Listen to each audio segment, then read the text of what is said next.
There's a room in Washington, D.C., where someone hits a button and creates money out of thin air. Not metaphorically, literally. And the only reason your rent doesn't cost $1 million is because on the other side of that transaction, someone else hits a different button and agrees to take that money seriously. That someone is a bondholder, and lately, they've been thinking twice. Here's what most people don't realize. When the government spends more than it collects in taxes, which is basically every single year, it doesn't just eat the loss, it borrows.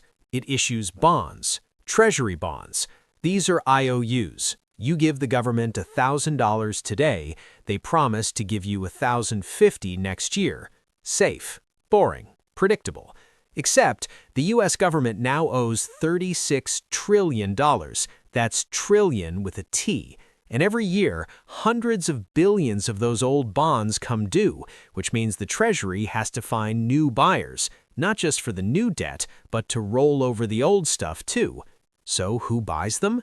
Foreign governments. China and Japan used to be the biggest players. Pension funds, mutual funds, banks, regular people who want something safer than stocks. The Federal Reserve itself, especially during crises, which is a fancy way of saying the government buys its own debt with money it invents. This system works because everyone believes it works. It's a confidence game in the most literal sense. But confidence is a mood, and moods change. In 2022, the UK tried to announce a big tax cut without explaining how they'd pay for it. Bond investors panicked. They dumped UK bonds. Interest rates spiked. The whole plan collapsed in 3 weeks. The Prime Minister resigned, all because bondholders said no. That's a small economy. Now imagine the same thing happening to the United States. If demand for U.S. Treasury bonds falls, the government has 2 options. Option 1, offer higher interest rates to attract buyers. Sounds fine until you realize the U.S. already pays over $600 billion a year just in interest. If rates go up even 2 or 3% across the board, that number explodes. We're talking $1 trillion a year just to service the debt. That's more than the defense budget, more than Medicare. Where does that money come from? Cuts to everything else, or more borrowing, which makes the problem worse. Option 2, the Federal Reserve steps in and buys the bonds itself.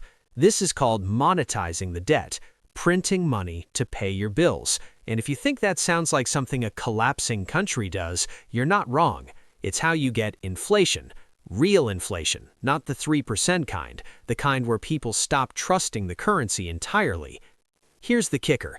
The dollar's global dominance, the entire reason the U.S. can borrow so much in the first place, rests on the assumption that treasury bonds are the safest asset on Earth. If that assumption cracks, the dollar weakens, imports get expensive, inflation rises, and suddenly, fewer people want bonds denominated in a currency that's losing value, which means less demand, which means higher rates, which means more debt costs. It's a spiral. And once it starts, it's very hard to stop. Right now, we're not there. Treasury auctions still clear, buyers still show up, but the margins are tighter. China's been selling, Japan's been cautious, domestic buyers are pickier. The system still works, but it works because it has to, because the alternative is unthinkable. So what happens if nobody buys government bonds anymore? Nobody knows, because it's never happened to the country that prints the world's reserve currency. And maybe that's the scariest part.